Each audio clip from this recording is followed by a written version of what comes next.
igihe kimwe nendaga kuva mu muhamagaro. À un moment donné, je voulais quitter mon appel. Utise nawe byakubayeho. Toi aussi, ça t'est arrivé.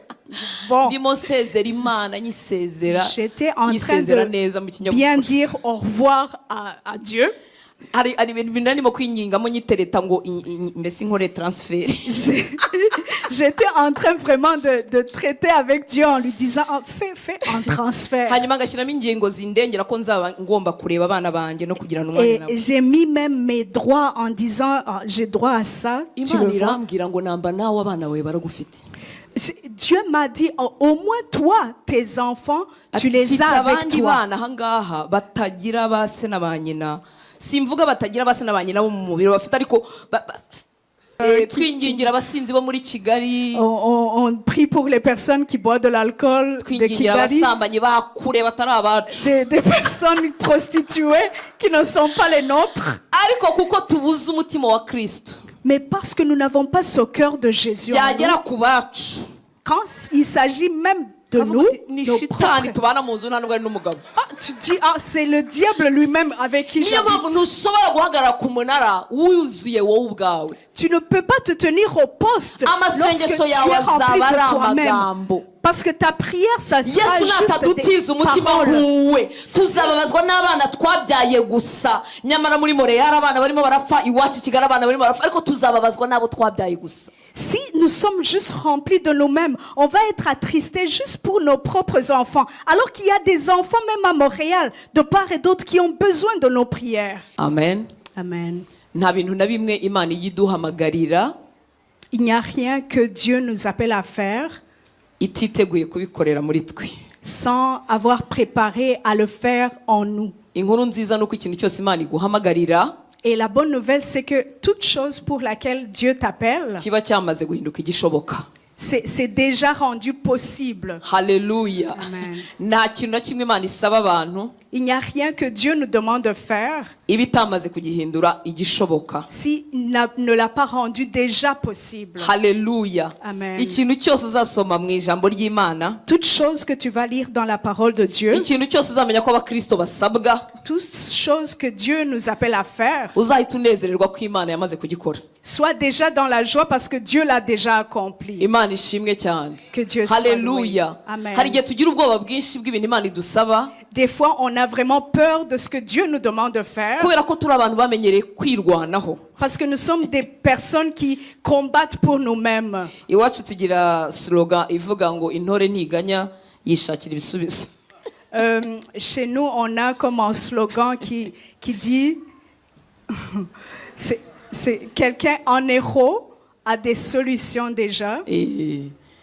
Ahora ashaka ibisubizo n'ahantu bitari. Il cherche des solutions et il y en a partout. Ibyo bintu ni byiza mu buzima busanzwe. Et c'est une bonne chose dans la vie au quotidien. Hallelujah. Amen. Nabaye hafi y'abasirikare. J'ai grandi à côté des soldats. Ntabwo ari grandir pe. Ariko ni ibintu byegeranye naho ngaho. Abasirikare babwirwa ko nta kintu kidashoboka. Les soldats savent qu'il n'y a rien qui est impossible. Ni ukuvuga ngo niba fanda mubwiye ati ubu turaca muri iki gikuta. Alors, si son commandant lui dit on va passer au travers ce mur, ils sont partis. Le mur doit se mettre de côté, il doit passer. Et avoir cette vie, c'est une bonne chose en soi. Ça fait en sorte que tu n'as plus peur, tu n'as plus de doute. Et dans la vie au quotidien, ça fait en sorte que tu peux vraiment te débrouiller. Et quand nous venons en Jésus-Christ, et Jésus-Christ devient notre Seigneur et Sauveur, pour qu'il puisse enlever ces choses-là de vouloir se débrouiller nous-mêmes, ça devient tout un combat. Et là même, la justice, on la cherche nous-mêmes, la fidélité, même l'appel, on la cherche en nous-mêmes. Et on ne trouve pas parce que ce n'est même pas en nous en réalité. Et on faillit, on est dans l'échec. Et on se dit, oh, ce n'est plus possible. Jésus a dit, il a dit, je suis le vigneron. Et vous, vous êtes les branches. Il n'y a rien que vous pouvez faire sans moi. La minute que tu vas plus chercher les solutions pour aller de l'avant, les solutions sur le chemin de la foi, la minute que tu vas arrêter de les chercher en toi-même et tu demandes au Saint-Esprit de te rendre capable, ça va être facile pour toi. Ça va être très facile dans tout ce que le Seigneur t'appelle, en tout. Si tu peux au moins me comprendre. S'il y a des personnes qui ne devraient même pas être fatiguées alors que dans la réalité ils sont fatigués. S'il y a des personnes qui sont épuisées, ce sont les enfants de Dieu. Il n'y a rien que le Seigneur nous appelle à prétendre à être alors que ce n'est pas déjà en nous. Hallelujah. Amen. Hallelujah. Amen. Alors, lorsqu'il nous appelle à veiller, et qu'il nous appelle à être debout sur le poste, j'aimerais que tu ne crains plus parce que ce n'est pas par ta force. Hallelujah. Amen. Il s'attend à ce que lorsque tu fixes tes yeux sur lui et tu lui dis, Seigneur, je ne suis pas capable, je ne sais même pas par où commencer, et tu gardes tout simplement ton focus sur lui.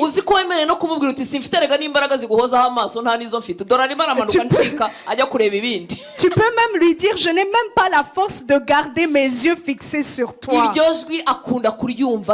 Il aime beaucoup écouter cette voix. Hallelujah. Amen.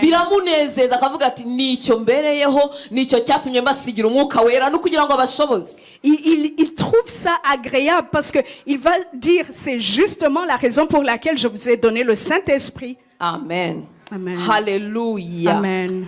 Que Dieu soit loué. Alors, le premier appel pour lequel Dieu t'appelle, il t'a appelé à demeurer avec lui. Il t'a appelé à demeurer avec lui. Pour que tu puisses d'abord vivre, tout simplement. Et c'est comme si on est mort, on est vraiment fatigué. Il t'a appelé d'abord à demeurer avec lui. Pour que tu puisses vivre et qu'il soit ton papa. Hallelujah. Amen. Et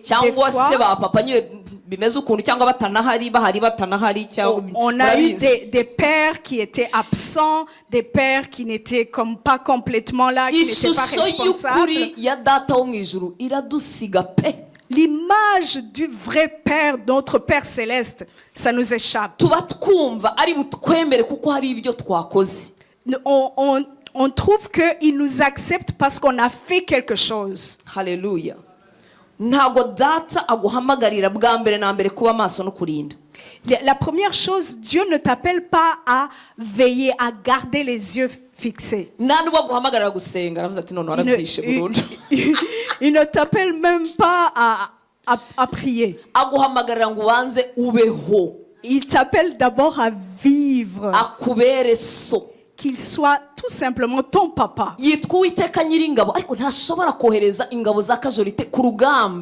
Il est l'Éternel Dieu des armées, mais il ne va pas envoyer des soldats sur le terrain. abatoya babo abasirikare mbese bajya ku rugamba uburyo babakunda n'umutima wose ntago bifuza ko umusirikare urwaye yajya ku rugamba ntibibaho. Je vous ai dit comment j'habitais à côté des soldats et les soldats qui sont comme des commandants, ils aiment beaucoup les plus jeunes et ils vont pas envoyer quelqu'un sur le terrain si quelqu'un ne va pas bien. Hallelujah. Ce sont des personnes limitées, ce sont des personnes faibles. Uwiteka nyiringabo umuremyi w'ijuru n'isi Mais se w'umwami wacu l'Éternel, Yesu Kristo Dieu akaba na Tout-Puissant, so qui est notre papa, ntabwo yifuza ko wamuhagararira uri indembe warashize wuzuye mu ruho n'umubabaro wapi il si ne uko veut ameze. pas que tu travailles pour lui alors que tu es déjà épuisé, tu es déjà fatigué. Arabizi ko udashobora kuba maso nawe utariho. Il sait très bien que tu ne peux pas veiller au moment où toi-même tu n'es même plus là. Umuhamagaro wa mbere akoherereza yaguhamagariye kugukunda Alors, no le premier kukubera appel, so ngo ubanzukire imvune z'ubuzima. Il t'appelle à t'aimer, à demeurer en lui pour que tu puisses guérir de toutes les blessures. Kuko iyo ugiye ufite ibyuho mu buzima bwawe ugenda igihe gito tukakubona umwaka umwe urabagirana ibiri itatu. Parce que si tu marches et tu restes dans les blessures, tu vas pas rester longtemps. Ça va être 1 année ou 2. On va te voir, tu es disparu. Yaguhamagariye kugukunda icyami iki kigicara mu mutima wawe ukamenya ko papa wo mu ijuru yaguhamagariye kugukunda no kukubera so. Il t'a appelé pour t'aimer, pour être dans cette communion avec lui d'amour. Ngo agukize imvune z'ubuzima. Pour qu'il puisse guérir des traumas, des blessures de la vie. Hallelujah. Amen. Imvune z'ubuzima. Ces blessures de la vie. Imvune z'ubuzima ko zibuza umuntu guhamagarwa yarafite impano nziza.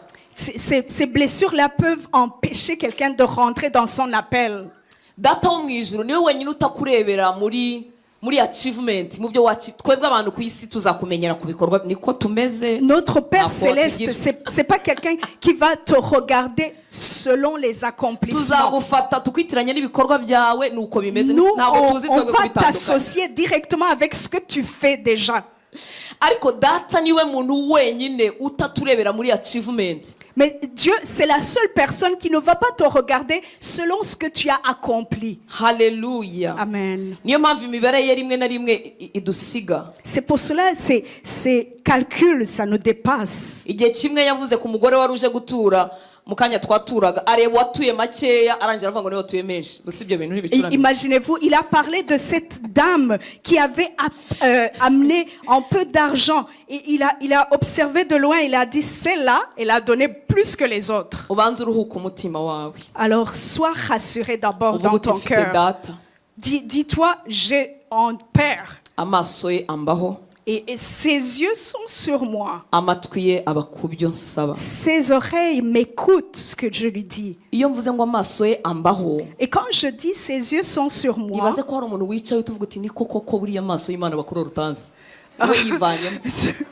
il y a quelqu'un qui va dire, oh, c'est vrai, le regard de Dieu est sur Pasteur Hortense seulement, pas sur moi. Telle que je la vois là-bas, en tout cas, c'est sûr que le regard de Dieu est sur elle.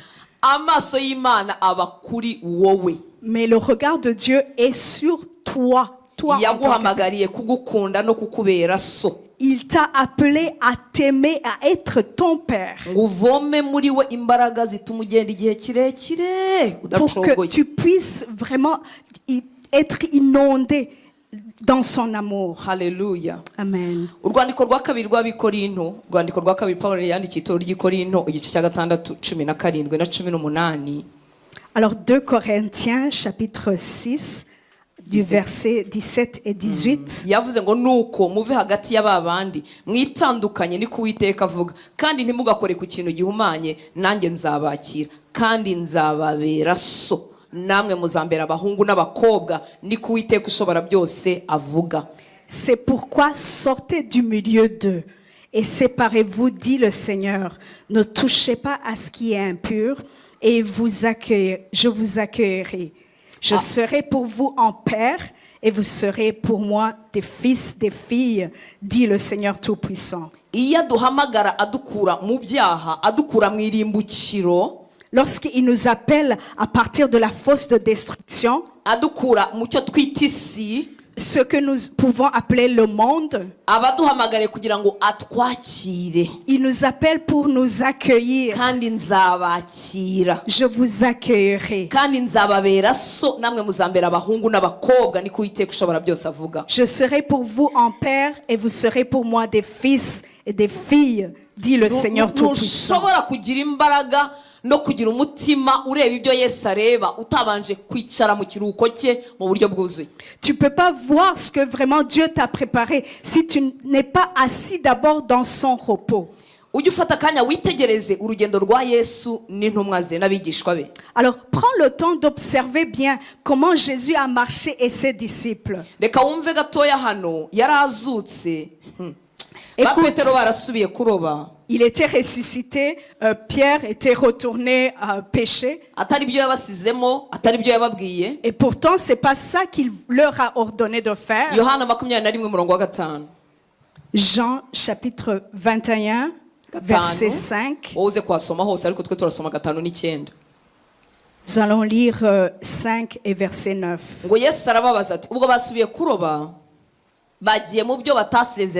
Ils sont allés pêcher. Yesu arababaza ati yemwe bana banje mufite icyo kurya baramusubiza bati ntacyo twagikura hese ko twagiye. Jésus leur dit, enfants, n'avez-vous rien à manger? Ils lui répondirent non. Yemwe bana banje abo ni abantu bavuye mu muhamagaro tayari batawanyitse.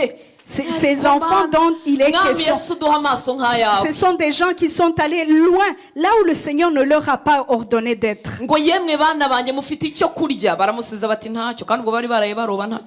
Enfants, n'avez-vous rien à manger? Ils lui répondirent non. Et pourtant, ils ont passé toute la nuit en train de pêcher. Ils n'ont rien reçu. Il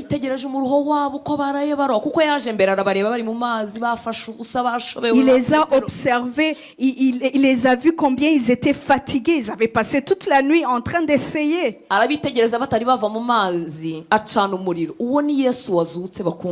Et ce Jésus-là, c'est le Jésus qui est ressuscité. Il les a observés encore quand ils étaient dans les eaux. Et il leur a préparé un petit déjeuner.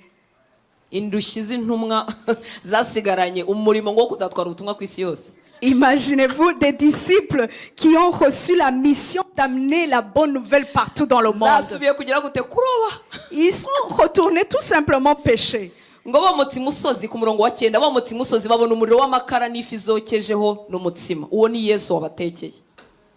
Lorsqu'ils furent descendus à terre, ils virent là des charbons allumés, du poisson dessus et du pain.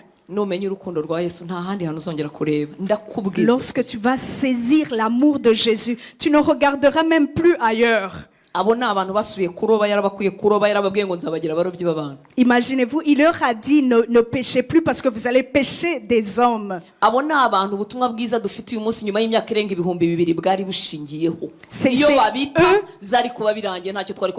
C'est eux sur qui le ministère était basé pour qu'ils amènent la bonne nouvelle dans le monde entier. Dieu, il est très fier, il sait très bien la puissance qui est en lui. Si Dieu n'avait pas cette assurance-là que ses disciples allaient amener la bonne nouvelle, il n'allait pas le faire. Imaginez-vous des gens qui retournent pêcher alors que ça ne fait même pas un mois. Nous au moins ça faisait quelques années. Ça faisait à peine quelques jours Jésus était ressuscité.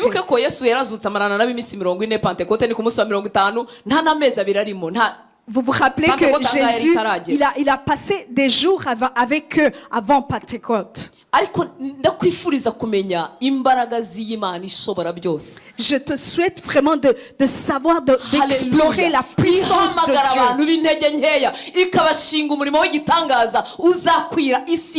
Ce Dieu qui appelle des personnes faibles, des personnes limitées pour amener la bonne nouvelle partout dans le monde. Alléluia. Amen.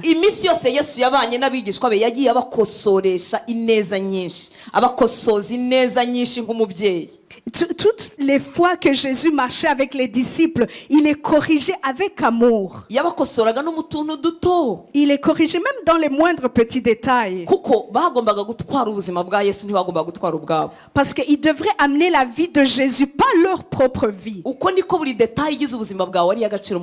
C'est ça qui fait en sorte que chaque détail dans ta vie compte devant Dieu. Jésus, il veut aller dans les moindres petits détails dans ta vie. Parce qu'il ne veut pas que nous amenons notre propre vue. Il veut qu'on amène sa vie à lui. C'est pour cela qu'il prend vraiment le temps qu'il faut pour vraiment te transformer, travailler sur toi. Il va prendre tout le temps nécessaire pour vraiment te travailler, te forger. Parce que c'est vraiment beaucoup de travail de la tête aux pieds. Alléluia. Amen. Matthieu chapitre 22. 20 à partir du verset 20.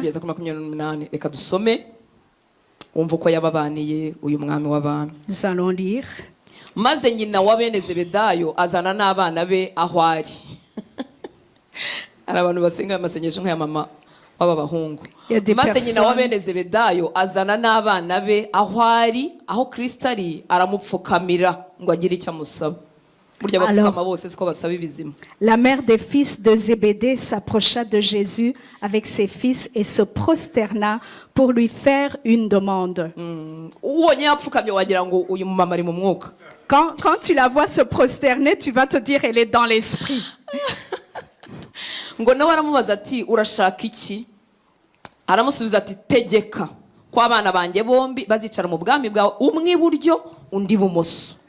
Il lui dit, que veux-tu?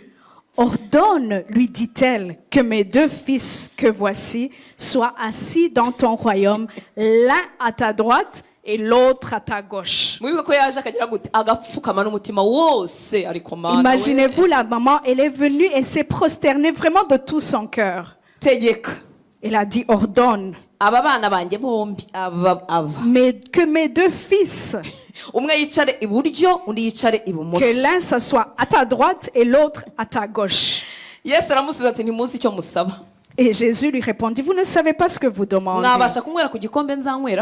Pouvez-vous boire la coupe que je dois boire? Il a dit, nous le pouvons. C'était la coupe de la colère de Dieu. Et c'était sur Jésus.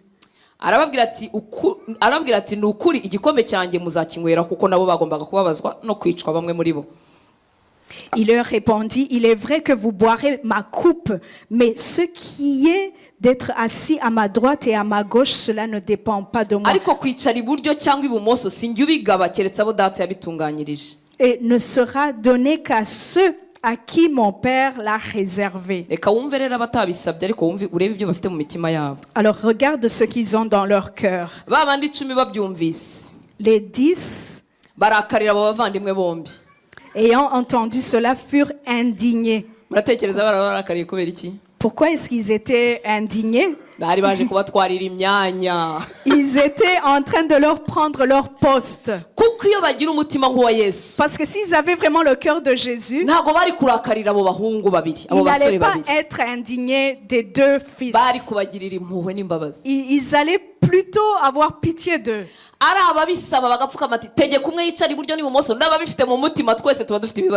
Que ce soit la personne qui l'exprime de son cœur, qui dit, oh, je veux que mes fils soient assis à droite et à gauche, et même ceux qui sont qui le pensent dans leur cœur, c'est la même chose.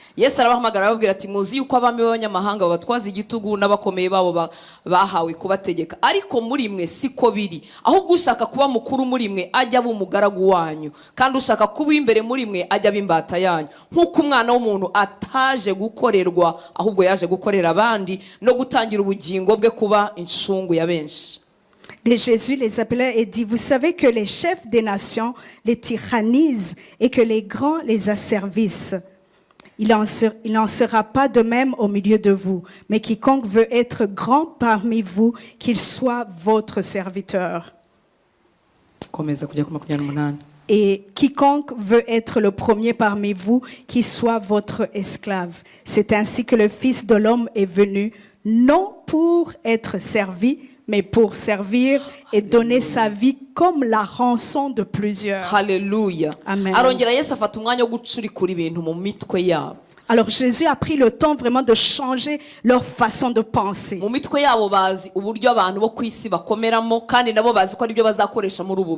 Parce que eux, ils savent comment ça fonctionne dans le monde pour que quelqu'un soit grand.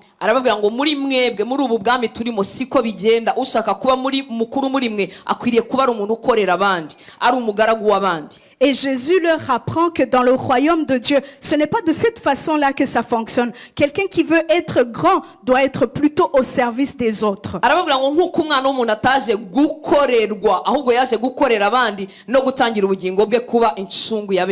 C'est ainsi que le Fils de l'homme est venu, non pour être servi, mais pour servir et donner sa vie comme la rançon de plusieurs.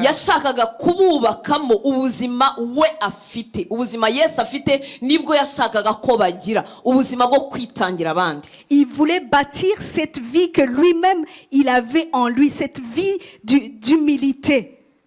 Yesu agiye yemera ko dutinda ahantu kugira ngo atumaremo nk'ibyo bari abasore bashakaga umwe iburyo undi bumoso tukumva ko gukorera Imana ari ibyo no kugaragara n'umwe iburyo undi bumoso no gukomera hanyuma Yesu akadutindaho byo twitangira akabisenya byo twikorera akabyica akatuzonga ari nta kindi ashaka agira ngo acurikure ibyo twacuritse muri twe. Il va prendre le temps de nous travailler, de nous forger, de nous transformer pour que on puisse quitter ces gens de mentalité comme ces deux fils qui veulent être grands, qui veulent être à droite et à gauche. Il veut changer cela.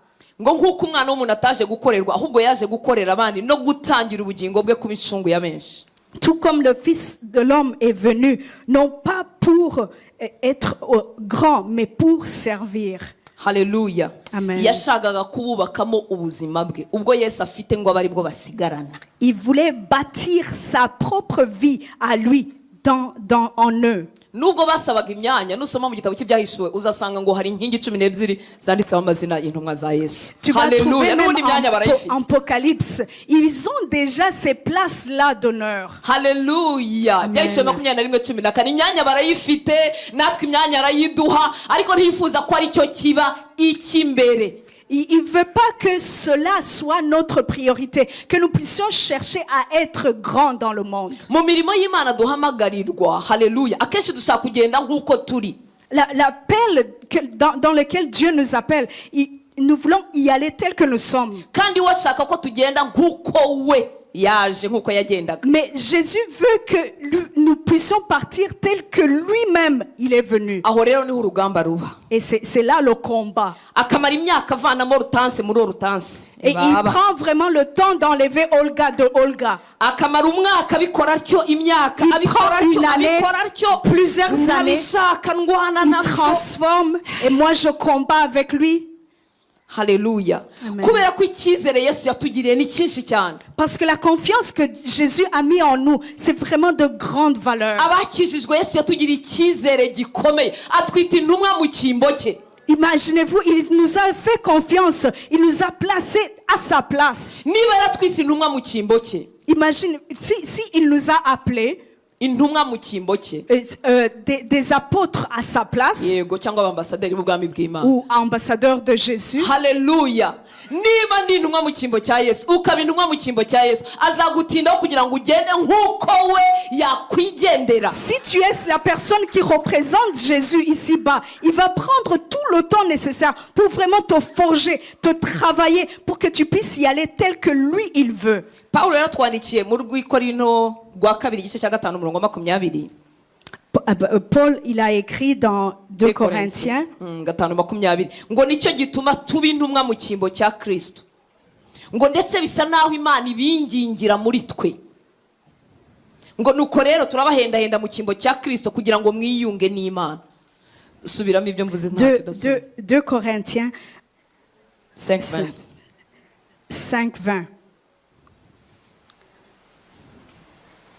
Attends. Subiramo ibyo mvuga ntacyo. Nicyo gituma c'est pour cela tuba intumwa nous sommes des apôtres mu cyimbo cya Kristo. à la place de Jésus. C'est comme Dieu fait en sorte qu'il appelle des gens au travers de nous. Hallelujah. C'est toi que Dieu a pour qu'il puisse atteindre les autres personnes. Que Dieu soit loué. Que Jésus soit loué. Hallelujah. Amen. Ambasaderi w'ubwami bw'Imana. Ntabwo ambasaderi atwara agenda ze n'ibyo arota n'ibyo ashaka. Ntabwo yinjira mu gihugu iyo yoherejwe ngo ngo ronye ngo nkunda imirima ngo nkunda ngo amazu. Ambasaderi yakira ubutumwa bw'umuyobozi w'igihugu cye akagenda akabukora nk'uko yabuhawe. Si Jésus prend le temps qu'il faut pour vraiment te forger, pour te travailler, c'est pour que tu sois cet ambassadeur-là. Parce qu'un ambassadeur dans le monde prend le temps de suivre les directives qu'il a reçues, de la même façon qu'on le fait avec Jésus.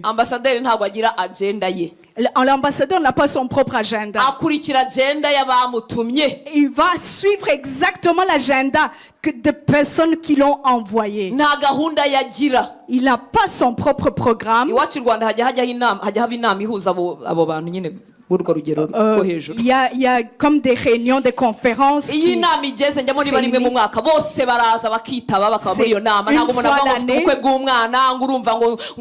Personne qui va dire oh, j'ai en mariage, j'ai ci et ça, ils vont être exactement là.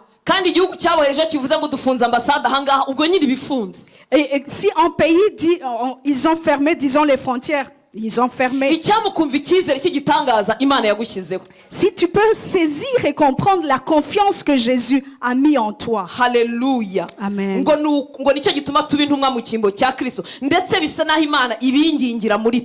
C'est pour cela Jésus, il veut qu'on soit des ambassadeurs à sa place.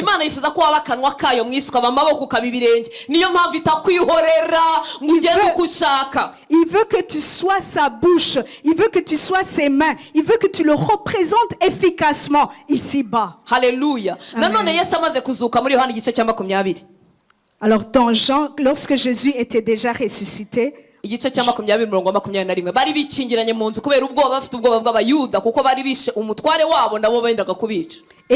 ils allaient les tuer parce que eux aussi ils avaient tué. Et il est rentré en eux. Yambaye umubiri w'ubwiza araza ku murongo 21 ngo aravuga ngo Yesu yongera kubabwira ati amahoro abe muri mwe uko data yantumye niko nanjye mbatumye. Que la paix soit avec vous, je vous envoie tout comme mon Père m'a envoyé. Uko data yantumye buri Kristo wavugaga. C'est Jésus qui le dit. Uko data yantumye. Tout comme mon Père m'a envoyé. Niko namwe mbatumye. C'est de la même façon que moi aussi je vous envoie. Arabwira bande. À qui est-ce qu'il est en train de parler? Il est en train de parler aux disciples qui sont retournés pécher. Tout comme le Père m'a envoyé, de la même façon, dans la même dimension, dans la même dimension de l'onction. Hallelujah. Amen. Yesu arimo yivuga ngo uko se yamutumye ngo niko natwa dutumye abantu buzuye intege nke nkatwe. Imaginez-vous des personnes tout faibles comme nous. Jésus, il dit, je vous envoie de la même façon que mon Père m'a envoyé. Je suis attristée parce que vous n'êtes pas en train de le saisir. Moi aussi, ça m'a pris du temps de le saisir. Alléluia. Au moins, il y aurait une personne au moins qui peut saisir cela. Tout comme mon Père m'a envoyé. Dans la même façon, Jésus n'a pas péché. Il a obéi le Père du début jusqu'à la fin. En fin de compte, il dit à ces disciples-là qui sont faibles, il leur dit, de la même façon que mon Père m'a envoyé, de la même façon que je vous envoie aussi. Alors c'est pour cela il prend le temps vraiment de te bâtir. Tu veux passer par là, il t'empêche. Tu veux aller là, il t'empêche.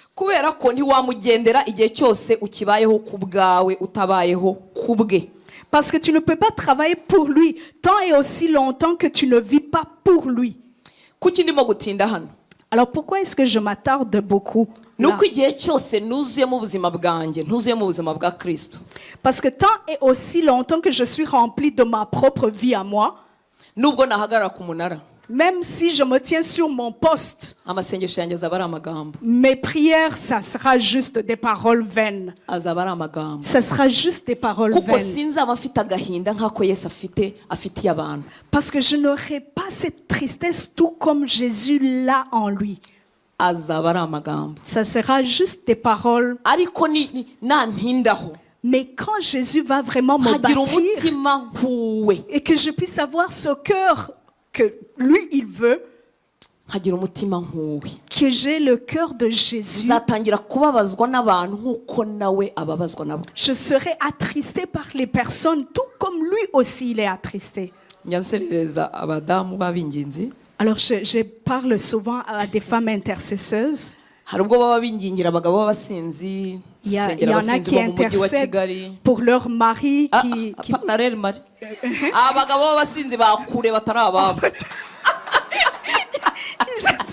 Ils intercèdent pour des hommes qui sont loin. On prie pour les personnes qui boivent de l'alcool de Kigali. Des personnes prostituées qui ne sont pas les nôtres. Mais parce que nous n'avons pas ce cœur de Jésus en nous, quand il s'agit même de nous, tu dis, c'est le diable lui-même avec qui j'habite. Tu ne peux pas te tenir au poste lorsque tu es rempli de toi-même. Parce que ta prière, ça sera juste des paroles.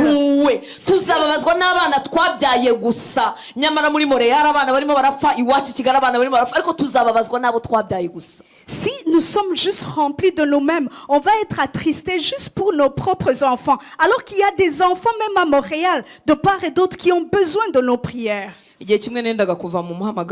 À un moment donné, je voulais quitter mon appel. Toi aussi, ça t'est arrivé. Bon. J'étais en train de bien dire au revoir à Dieu.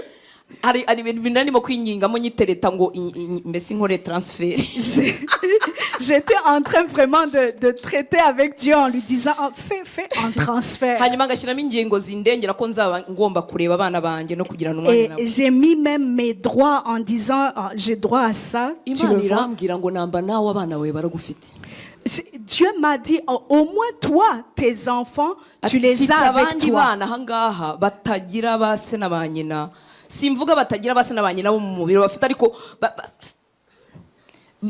badafite umuntu n'umwe n'abasengera. Jésus m'a montré que en fait il y a des enfants qui ont des parents si tu veux qui sont là mais il n'y a personne vraiment qui intercède pour eux. Reka tugaruke bakundwa. Est-ce que nous puissions Alléluia.